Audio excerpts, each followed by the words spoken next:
Okay, hey everyone, welcome to our third advisor talk with Charles Fong. After graduating with a degree in microbiology from the University of Hong Kong, actually where Charles and I met, Charles took a dive into the art world. Whilst working for Wellington Gallery and Parkview Art Hong Kong, he completed a master's degree in sociology, uh, focusing on development of the city's art gallery ecosystem since the 1980s. From a socioeconomic perspective, he's greatly interested in understanding the role of art in different cultures and aims to contextualize the field through various means of storytelling. Charles is now the gallery director at Rossi and Rossi in Hong Kong. Today, Charles is going to be talking about the current show at Rossi and Rossi titled After Nothing Happens and share more broadly about what's happening with art in Hong Kong with the art fair called Unscheduled. Both the gallery opening and the art fair had to be specially tailored to respond to the constraints that COVID-19 presented on these kinds of events. Welcome, Charles. Hi, can you guys hear me? Is this running? Good. So I guess I just wanted to share a little bit of what's going on in Hong Kong. Being one of the first cities that was hit by COVID, and now we have the first art fair, I think, in the world right after COVID. So things are easing a little bit. The social distancing protocols are being eased. I think they're allowing congregations up to 50 people now, if I remember correctly. I've been kind of stuck within the gallery and the art fair, so current events has been a little bit far away from me. I'll show some photos later so everybody understand. So anyway, what I really want to talk about a little bit is the context of what's happening in Hong Kong. I mean, the first confirmed case was on January 23rd. So basically from then on, more and more restrictions came in, and a lot of galleries were up in the air. Some were thinking about furloughing a lot of their staff, especially the big international galleries that's in Hong Kong. Galleries like Pace, like Gagosian. I had a few friends who basically were just asked to stay home, and they said, we'll be paying you maybe 30% less, or 40%, to some even 40% less, just because globally they needed to kind of shut down a little bit and reorganize internally. And of course, there was the cancellation of the multiple art fairs in the region and abroad. For example, Art Basel Hong Kong and Art Central, which is the two biggest art fairs in Hong Kong, were closed in March. TAFAF, which we were part of, our gallery was part of, was canceled halfway because there was one case that happened within TAFAF, and so they had to make sure that shuts down immediately. And now that we're hearing that Art Basel is also canceled. So, these were basically the big events that kind of churned the cog of the Hong Kong art scene. Without these mega events and without these mega things, I don't think Hong Kong would actually be placed as a cultural hub or art hub.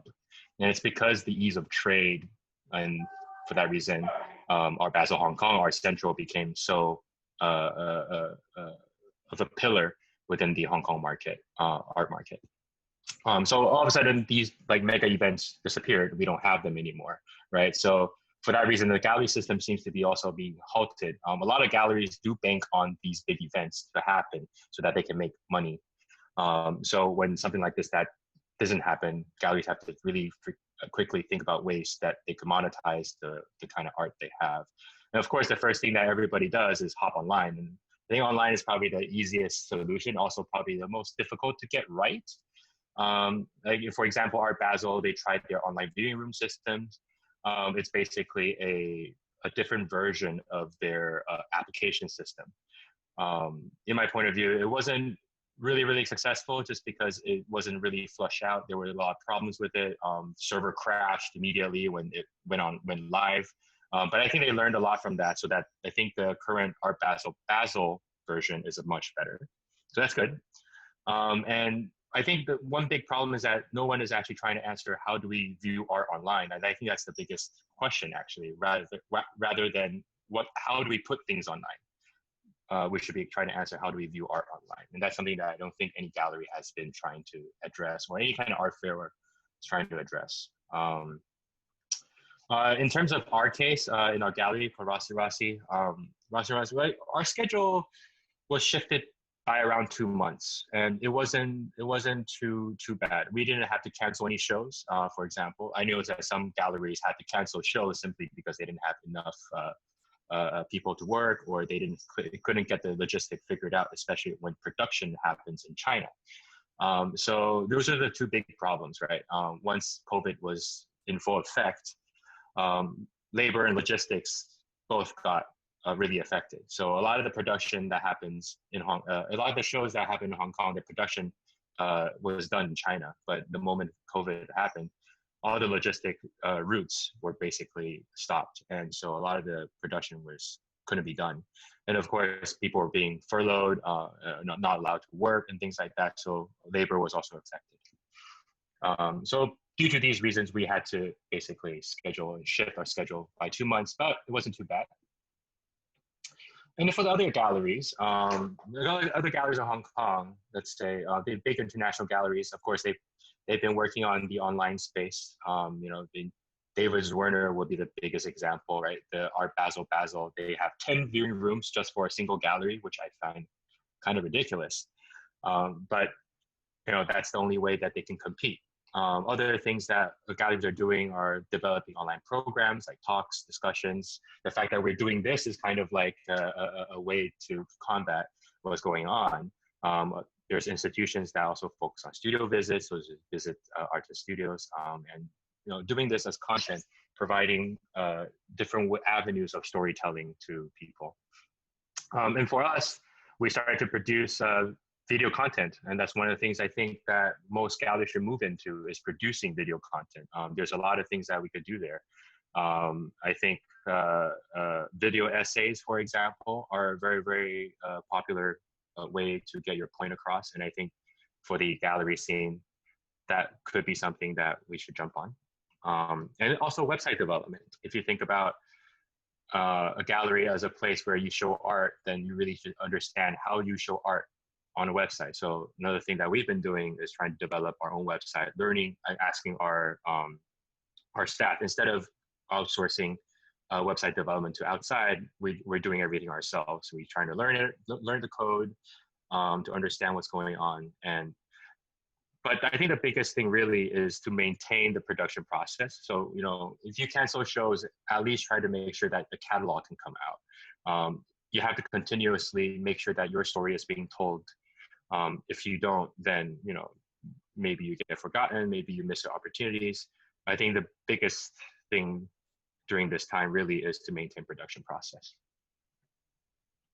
And I'll talk a little bit about the current show that's happening in the gallery called After Nothing Happened. It's by a Hong Kong artist called Nicole Wong. And as I said before, because our production was affected, we couldn't get logistic partners to come in and help us install the show. In this case, we basically had to install everything ourselves.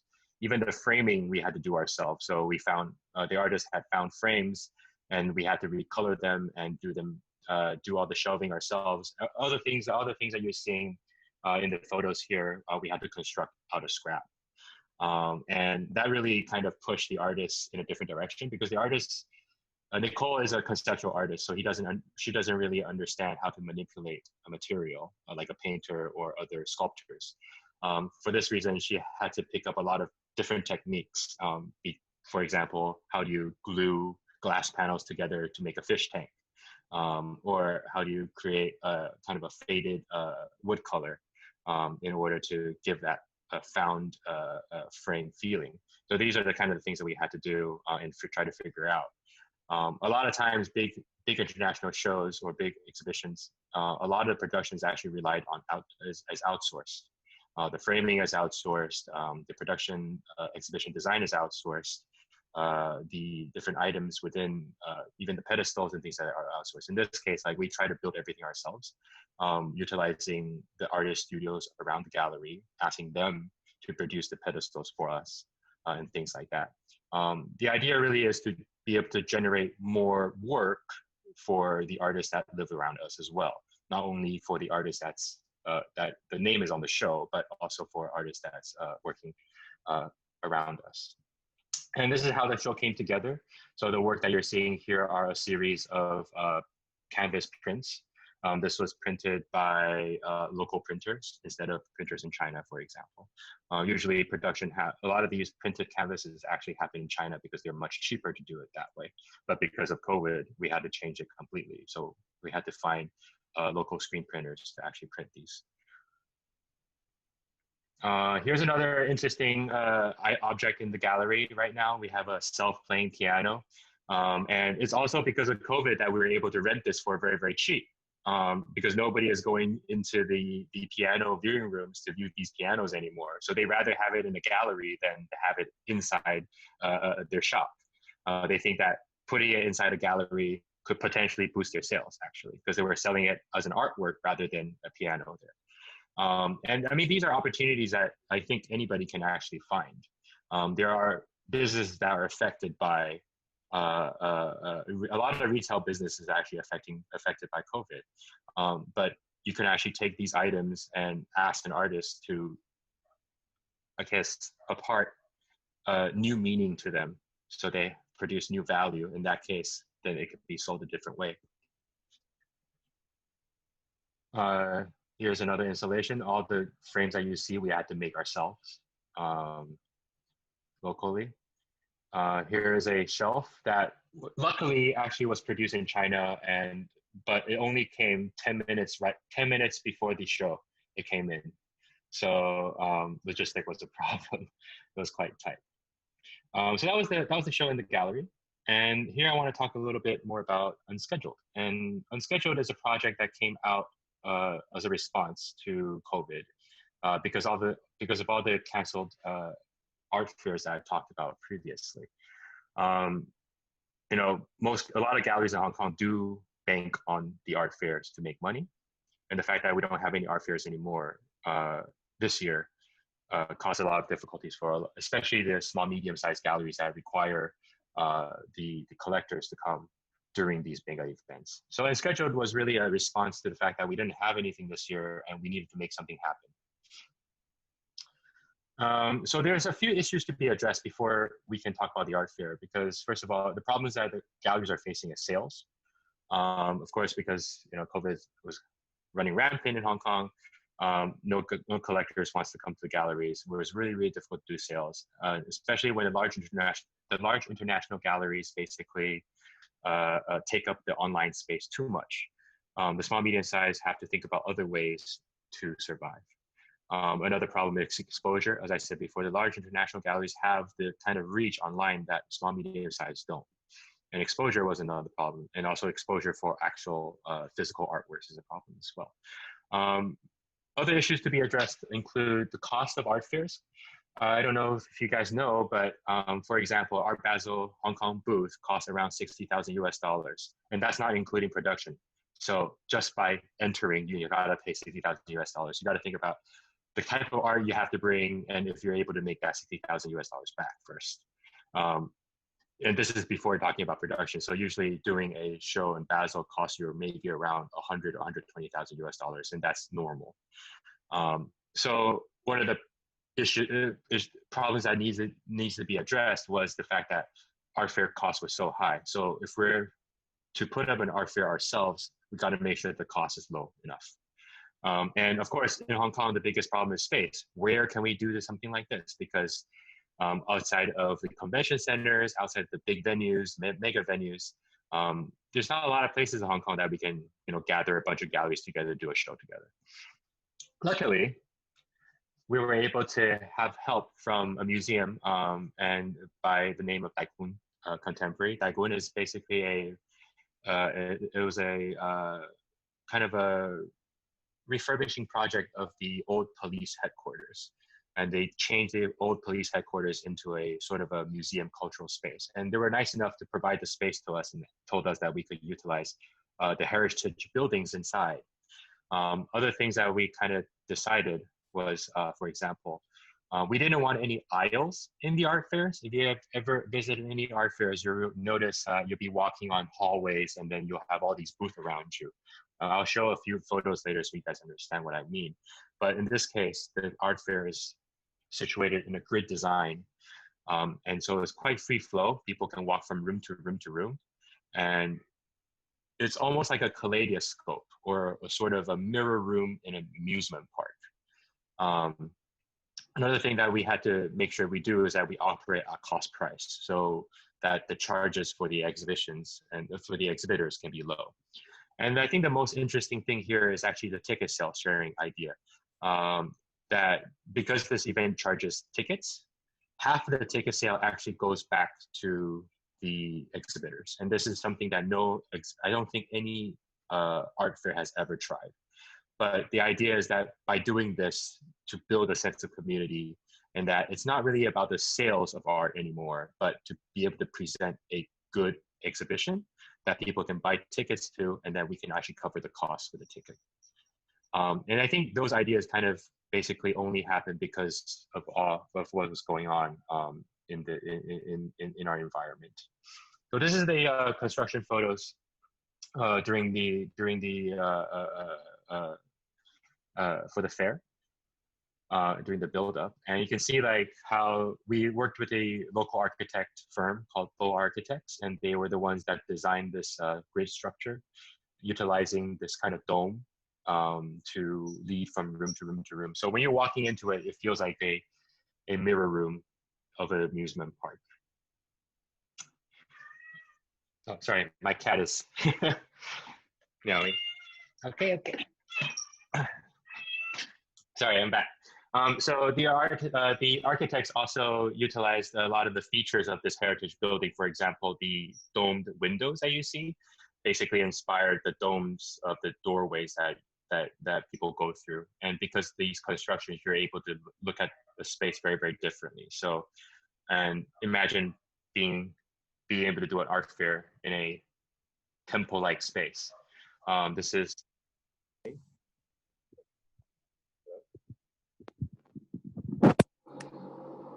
Hello, can you guys hear me? Yeah, we can hear you. Okay. Sorry. So this is basically when they opened up the exhibition, we had around 500 visitors the first day, and then trickling in around like 200 yesterday, 250 today. We're hoping to get more during the weekend, and we're thinking that we'll probably be able to get around 3,000 to 4,000 visitors. Looking at the Daiguns, the Daigun Contemporaries figures, we're thinking that we can get around maybe upwards to 5,000 visitors if we're lucky. And if that's the case, we're actually able to cover half of the production cost of each gallery, which is insane. Not a single art fair outside of this is able to say that. So I think that's a very big deal. If this becomes successful, then I do think that it becomes a case study for other art fairs to consider.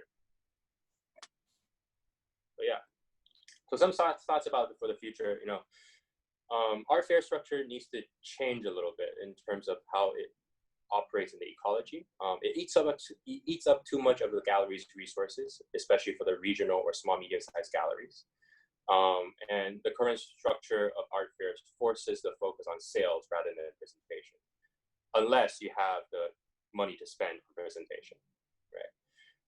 And the other idea to be explored is if art fair could exist just on ticket sales alone, and basically gather people together to produce mega exhibitions rather than mega art fairs. And in terms of the gallery side of things, I think galleries need to step up the tech game, because I don't think a lot of tech-minded people work in the gallery scene. And for that reason, the first thing that they think about is just to slap artworks onto more websites and onto more pages. And that just feels like they're just making more catalogs. How can we view art in a different way online, I think, is the better question to ask. And I think most importantly is not to forget physical exhibitions, because I think physical exhibition is the most important thing. It's the highest resolution experience you can ever have. For that reason, collectors usually purchase works only at the physical space and not over the online. I know, like, there's this idea that the behavior of the consumers are changing, which is true, but it only changes up to a certain amount. And if you're trying to sell something at maybe $100,000 US, even $200,000 US, most likely they want to see the real thing first before they purchase. So these are some of the things I throughout the past 2 weeks, we've been working on these two projects and some of the thoughts that I have. So anyway, I have my questions. I also have like a lot of ideas for artists too. So if the artists have any questions about like what they should do and what they could do, let me know. Yeah, really interesting. I think, thank you so much for sharing. And yeah, guys, we can feel free for all the artists on the call, we can take some questions now. Maybe I can kick us off. I think like, as you mentioned, now it's kind of like a different space, and because of COVID, there's so many different constraints in the way that we're approaching art. And I'm kind of wondering what, you kind of alluded to this, like online, online art kind of going onto a page. It's almost kind of like this art devoid of any kind of context. And that's in stark contrast with the kind of gallery or like museum exhibition spaces where you're in a very highly curated space. So can you talk about like any thoughts that you have about how maybe what you've seen other galleries have done, or what you guys yourselves are doing to build up that kind of gallery like curation content online? Mm-hmm. Well, I think you probably a lot of galleries been using a lot of templates that's been made by different online website companies. For example, Art Logic. You know, they've been thinking a lot of money because galleries don't have the resources, so they basically buy these templates so that they can basically put the information there, and it automatically populates into these websites, and they look nice, right? They're clean. The font is sans serif. They're thin and tight, and the images are big. I mean, you scroll, they have like interesting animations and whatsoever. But as more and more galleries put their stuff onto these websites, they're just going to start looking the same. You know what I mean? Yeah. Because for a viewer who's scrolling through, the only thing that changes are the images. Yeah. It's basically going to be like Instagram all over again, actually. So I don't think that is actually the solution in the long run. Yeah, of course, it's sort of like a Band-Aid at the moment, because we need to be able to pump out content to people to see. Mm-hmm. And the quickest way to do it is to work with somebody who have the expertise online, like website design, web page design, and it can quickly put together a presentable online viewing room. They keep calling it that. Really, it's just another website.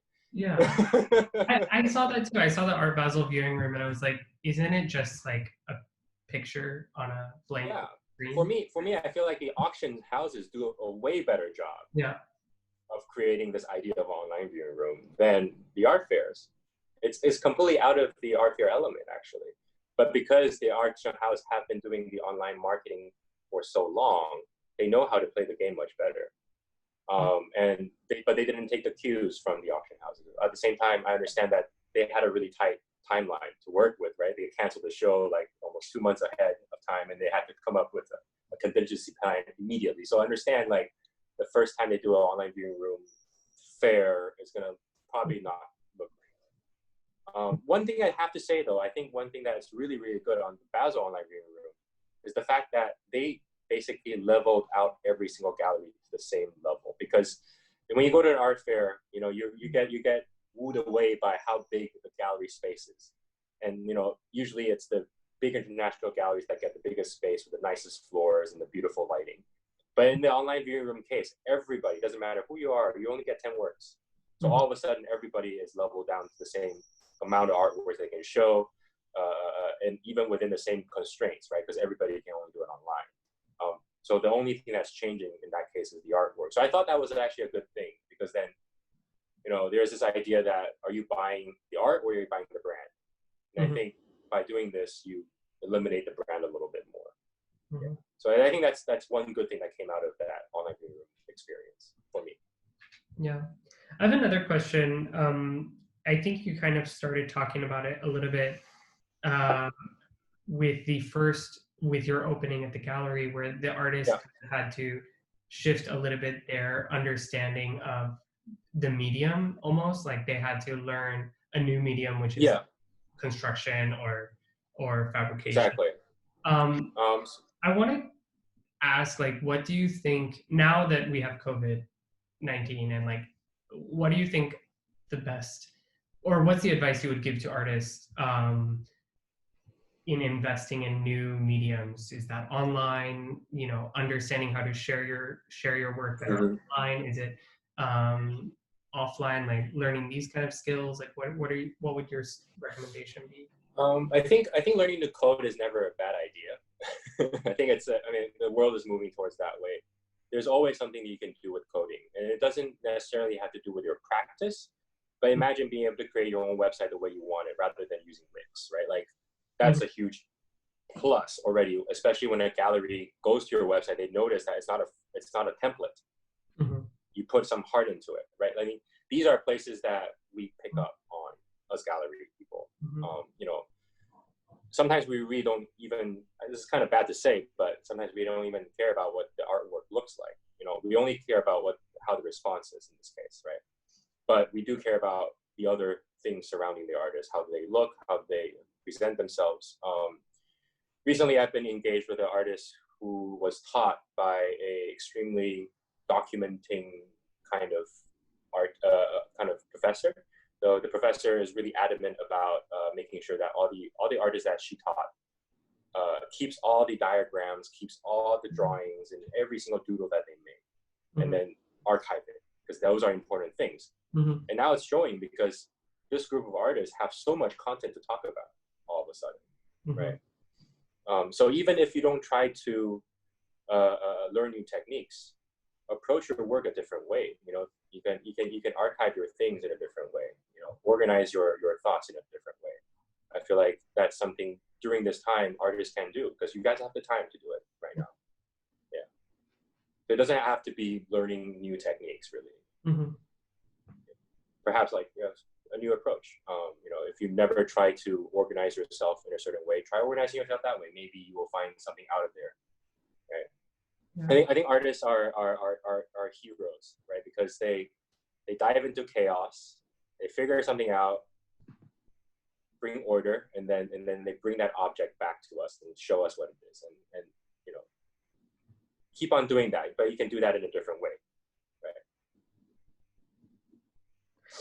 Any questions from the artists? Any thoughts or maybe responses? You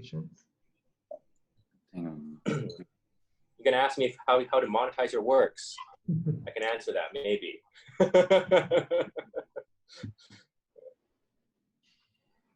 I will talk about that. Yeah, Gabriel? Yes. Yeah, no, it's just it was really interesting to see this presentation and having your sort of like really sort of close account of going through all of these shifts, you know, in the kind of gallery sort of ecosystem during COVID. And I agree that, like, I really had the feeling that in the beginning, like what I was seeing the most was really this kind of like online viewing room kind of proposals, you know, so really like lots of 3D renderings and walk into, and I was finding that super strange, because at the same time, you know, it's kind of proposing itself to be a new format, but at the same time, it's completely attached to the previous formats too, rather than actually like thinking of other ways of doing and showing. And like, to me personally, what was most successful that I saw was really this kind of, and I think that you put it on the presentation also, Charles, like just this kind of like studio visits and thinking of like online content, not like as, you know, like videos, not necessarily sort of like walk-in 3D experiences, but something that really talks more about process, you know, because I feel like galleries also really have this like association with the kind of exhibiting end of the spectrum, right? So kind of outcome, or like the end of the process. And I feel like even what you said now about kind of chaos and order and disorder, you know, so I think also mechanisms that kind of welcome people into these maybe like not so orderly parts of artist processes, and as well as the kind of orderly, but like this fluctuation and all of these processes in between before the moment of exhibition, you know. And I think this is all possible now because, you know, none of that actually happens in the gallery, but it could be made visible via, you know, galleries and platforms and things like that. So yeah, like I think studio visits and this kind of stuff is super successful. I mean, on the topic of like these like you know, different formats, one thing that I found interesting is recently we're about to publish the interview with an artist that we did, and I was looking at the interview thinking nobody's going to read this because it's so long. It's way too long. And one thing that I realized is that there's actually a lot of ways of reading that people do on the internet that can be actually replicated on paper. For example, you know, if you listen to any of those long DJ remixes on YouTube, you notice that they're timestamped most likely, right? You can click on the timestamp, it jumps to the exact place of that song, and you can listen to that song if you only want to listen to that song.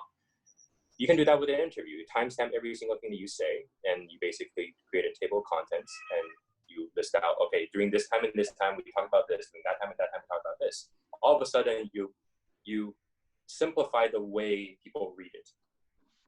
And that form of reading comes from the internet, actually. So not everything has to go online. There's a lot of ways of things that's going on the internet that you can actually take and replicate it, as long as you can replicate the same motions or the same behavior that people will have in front of you.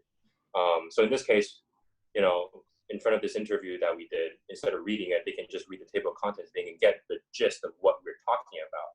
And if they're interested in any of the topic, they can just only jump to the place that we're talking about in the interview, because everything is timestamped.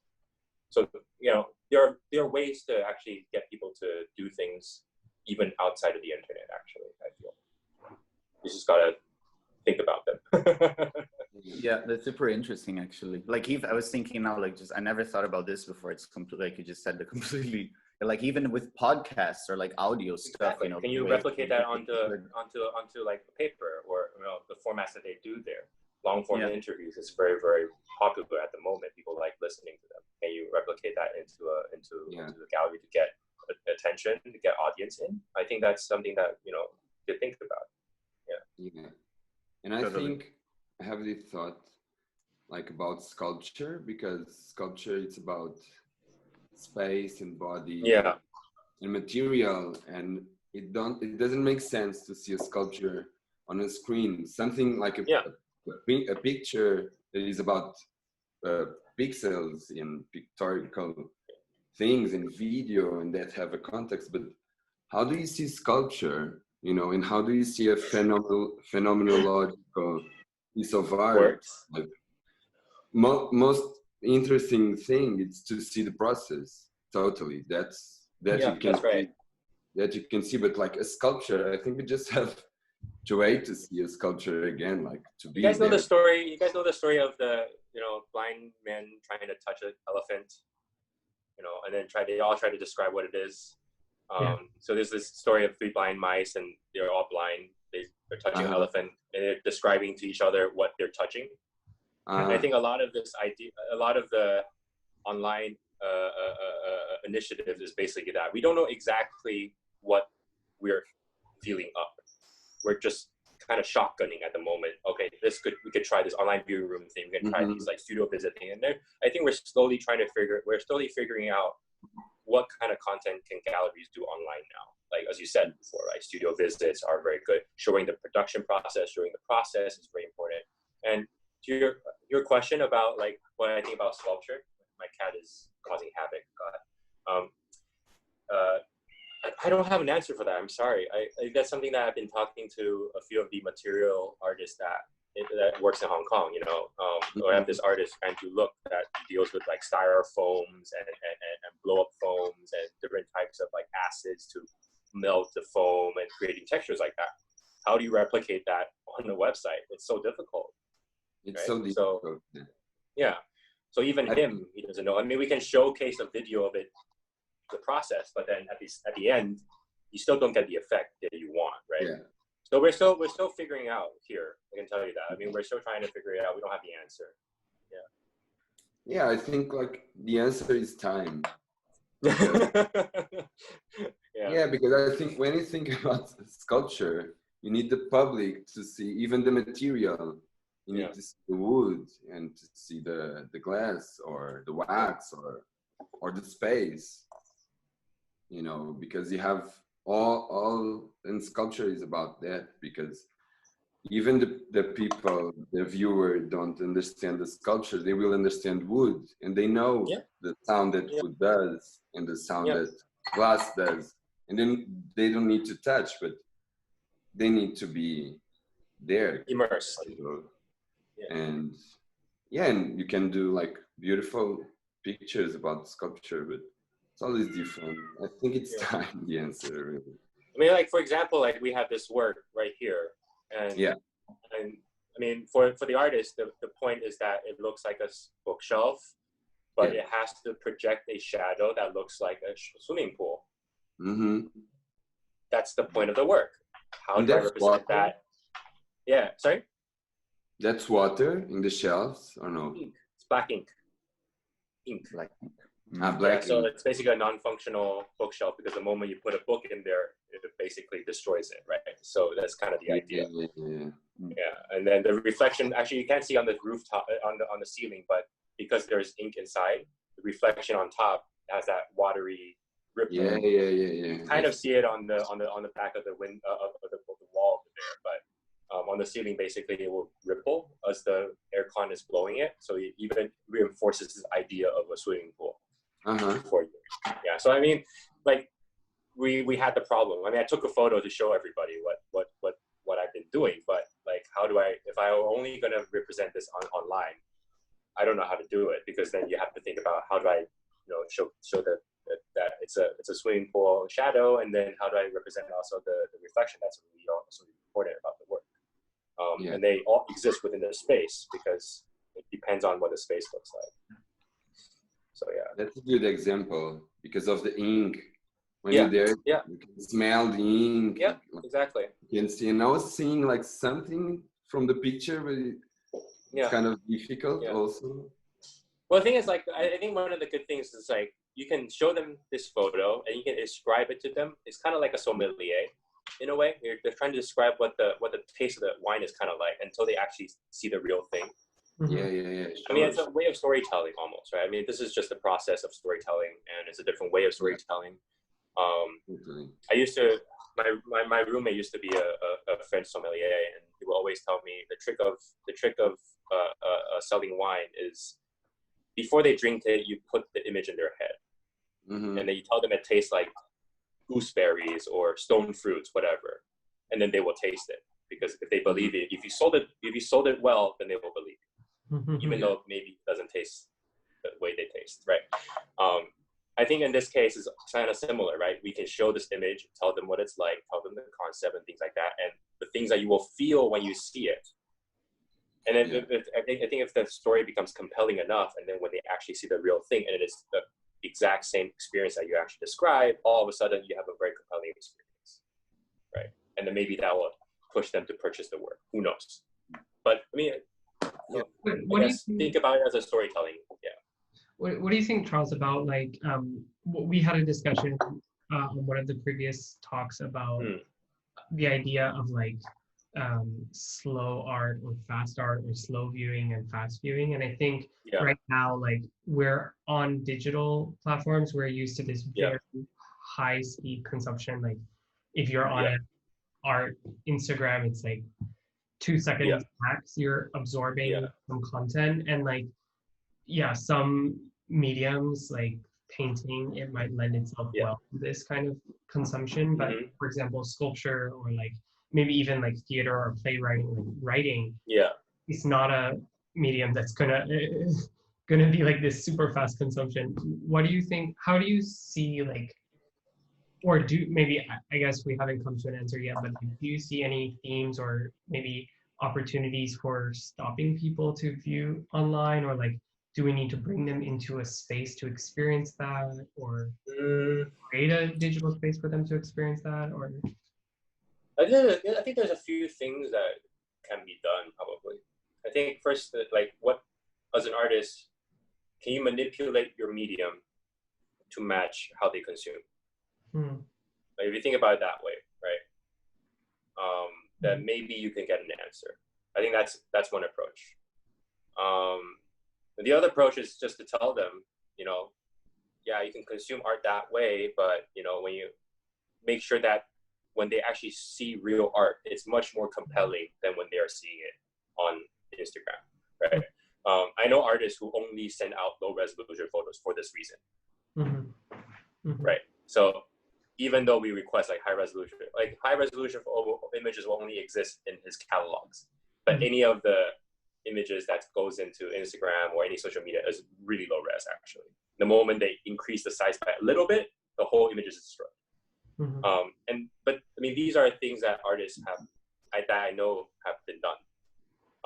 But these are just ways that artists combat the same issue that you were just talking about, right?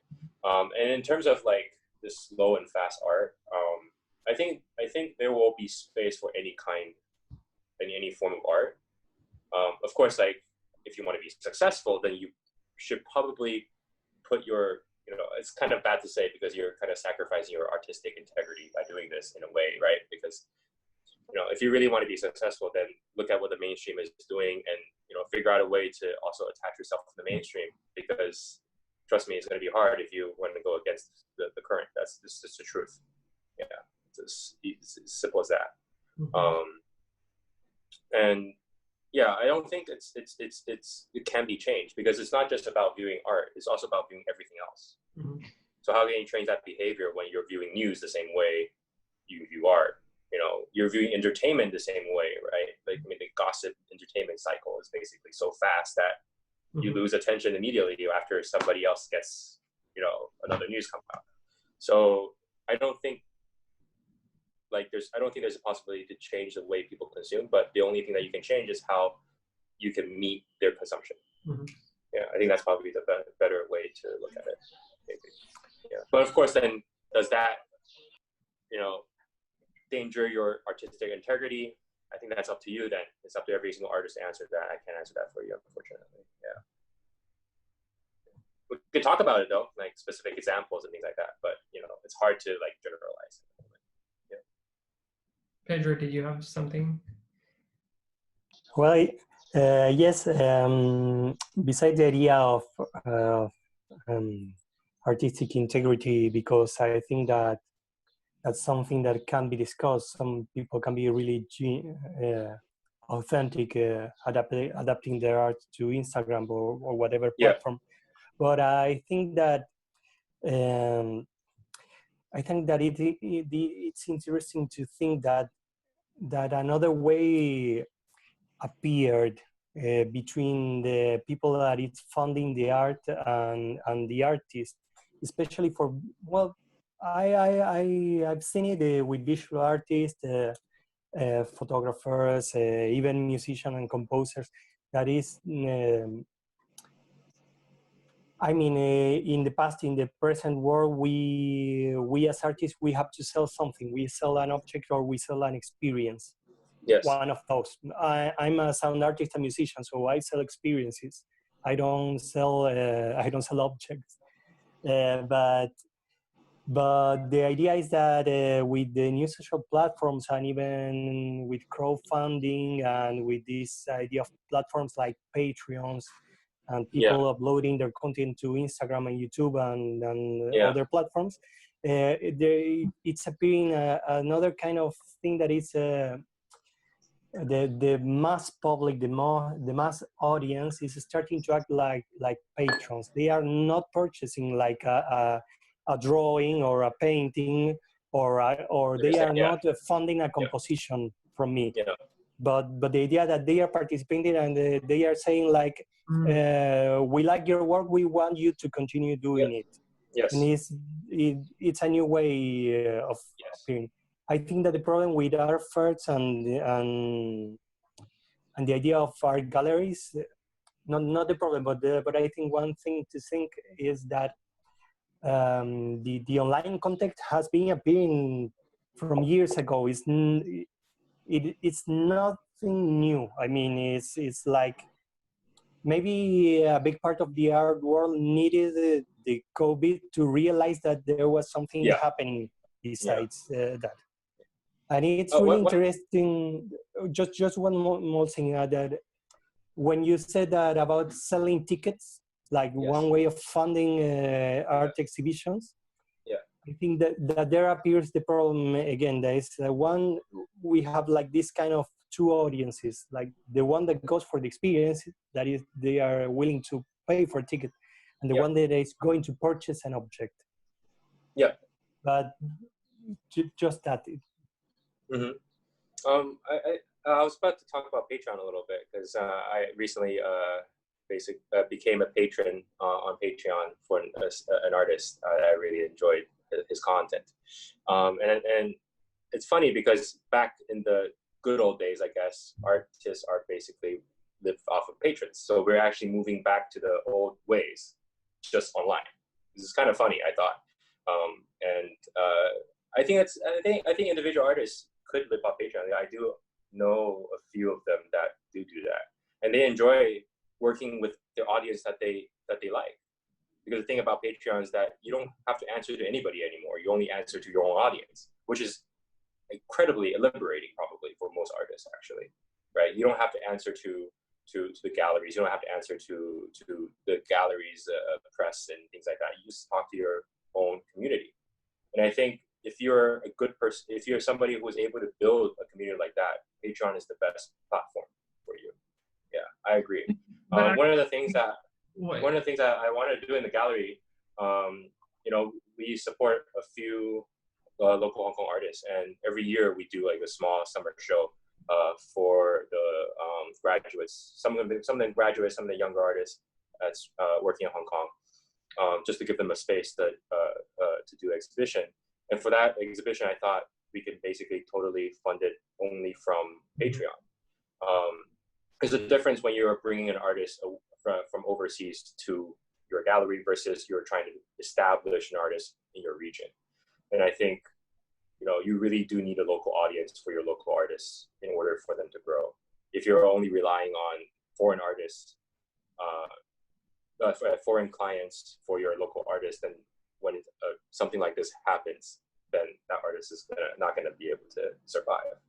And I think a few Hong Kong galleries are suffering because of this, actually. Yeah, because they're trying to do the other way around. They're trying to export the artists out rather than to build them within, right? So, but yeah, we're seeing that now. The everything in hindsight, right? I was just gonna say, I think it's interesting how you guys, because Art Basel couldn't go on, you had to kind of create a alternative for your local art galleries or local community of artists, which in itself becomes a kind of subversion of the art industry as like a, kind of. I mean, we can't really we can't really disregard the market, right? Of course, yeah. It still pays our electricity and rent and things like that. Of course. So it's kind of like walking a fine line. Yeah, but I think it's interesting, even those small changes or small shifts, rethinking the funding structure, or rethinking the layout, or the all of those small decisions actually have an impact. I hope they accumulate eventually, right? It's like, you're testing things out here. Okay, maybe this next time around, maybe we can increase the size of the grid a little bit more, from 3x3 to 4x4. The moment you increase it to 4x4, all of a sudden the curatorial possibilities just quadrupled, right? Because then you have really interesting. You can design specific ways for people to walk, for example. There are other things that you can do within a 4x4 grid. So, I mean, I hope that opens up possibility. For this reason, this art fair really should serve as like a case study of sorts, because every single art fair has the same format. And finally, this is a kind of tweaked format, right? I mean, this is also, I think, viewing this whole time as an opportunity rather than a time to not do anything. I think viewing it as an opportunity was correct, even though all the horrible things are happening. But I'm curious, we have 2 playwrights on the call, Juan and Stav, and also we have Pedro and Yeji, who are kind of performing artists, musicians. I'm wondering, do you have any thoughts about, or maybe from the artists themselves, do you guys have perspective about okay, now maybe for the, I don't know, next few years, like 2 years, maybe you can't have a full audience. Like maybe you can't have 100 people in a room at one time. Like, what is that? Have you thought about it? Have you thought about other ways or other like I don't know, approaches to expressing your work? I'm thinking about it. I don't have an answer, but it kind of brings me back to a play I wrote a few years ago, which was a play for an audience of one, and I wrote it with the thought of having real audience come into a room and meeting an actor. But now with all these Zoom things going on, I'm like, so the play can work on Zoom, because a Zoom meeting can be a one-on-one performance easily. Uh-huh. And then I was thinking, maybe now I should change my writing. Also for the residency, I was thinking maybe the project I'm writing here should be something that works for Zoom. But I'm still not convinced that, like, I hope that we do get real audience come back to theaters soon enough, so we don't have to change everything. Like, I'm an optimist, so I hope that's where we go. That's what I want, so that's what I hope. And I see that in Hong Kong, people are coming to the fair, so it seems like things are opening up. Yeah. So I hope we see it everywhere. I mean, we cannot, because we are within a compound, so I think the max capacity of that space, 150 people, but we're only allowed to occupy 50% of that. So only 75 people at the same time. So still not bad. It's still not bad. Yeah. Actually, Steph, I thought I'd be so cool to be part of a play on Zoom. What would that be like, actually? Because, I mean, imagine the person going on the Zoom meeting does not know that it's a play. Ooh, that's almost cruel. I mean, I'm just imagining that, like, and then the fact that there's actually, I don't know how you can do this on Zoom, but you could play with the space. Like if somebody exits stage left, that they enter from the camera on stage right, for example, and that's kind of funny, or that kind of effect could throw people off. I know that in New York, people are doing like different experiments now. There are many like Zoom readings, which I haven't done yet, but I know that you get actors to read on Zoom from their homes. But that's for more conventional plays. I like the idea of like playing with your audience. And I'm gonna think about it. You to think one thing, and then it's actually something else, right? I mean, that's always the fun. We could experiment with your play and do our reading first, and then do a reading with the audience as well. Yeah, and I'll make all of you my like experiment kind of testers, and then we'll see how it works.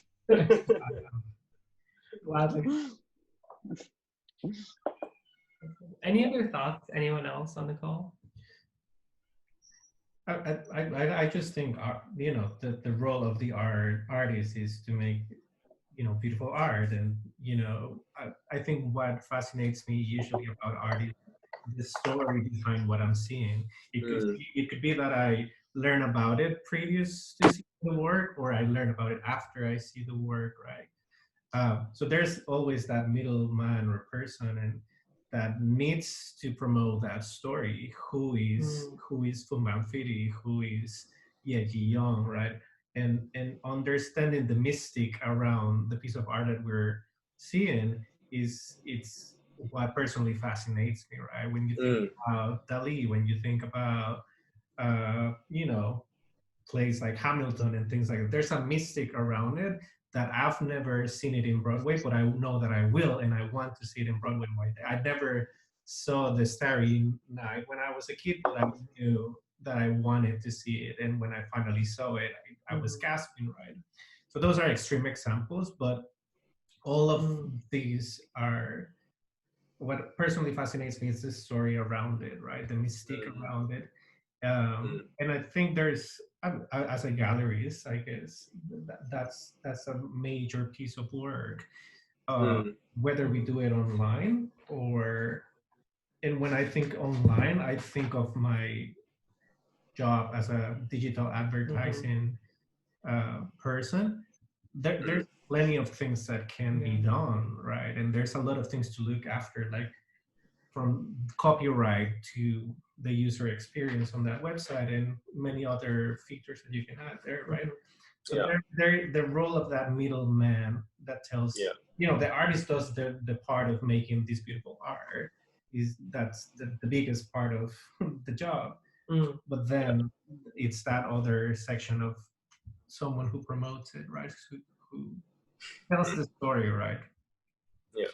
I will actually be interested to see what maybe in the future what we could borrow from other, design industry or other industries to do that, because at the end of the day, galleries, they're one channel or one medium to tell that story.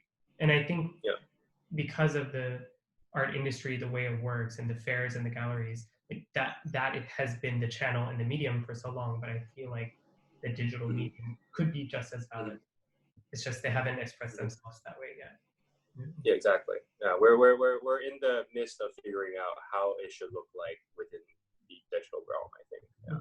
And I know artists also, like, because of this whole thing, back to the sculptural thing, like he's starting to learn how to do 3D imaging, for example, and then do really, really detailed 3D imaging, because he feels like, oh, if something like this happens again, I have to be able to do that in order for the art circle to understand what I'm doing. And so he went up just to learn 3D imaging techniques, and buying equipment and things like that. I don't know how everybody is, but Hong Kong's Art Development Council has been pretty generous and given out some grants for art projects and things like that. So if there's anything like that in your region, snatch it up. Think about a project or proposal, work for it, and that will go somewhere for sure. Oh, one more thing. Been reading a lot of books about game design, and this is for any artist actually, or actually for anybody who deals with experience. And we're increasingly moving towards this idea of experience. And I think game design is the next step for curators, to be honest, because one thing curators basically are thinking about how do people receive the information, when you walk into a show, about placement, about the stories behind, about the concepts, and how do these things match together.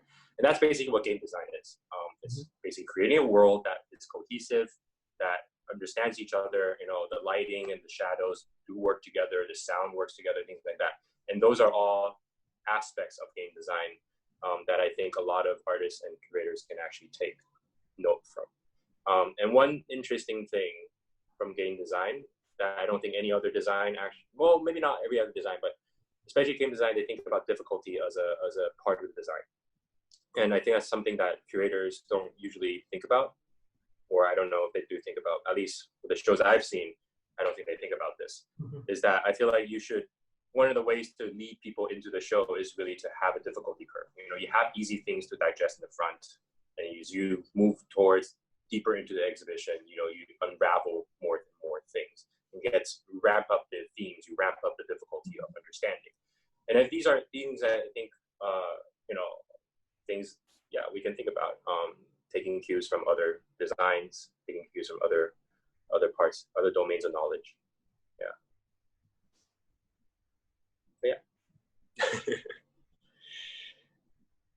Awesome. Yeah, and I think it's an interesting comment, just like how this situation causes us to pull from other and find out how can we kind of move forward with the work with certain limitation.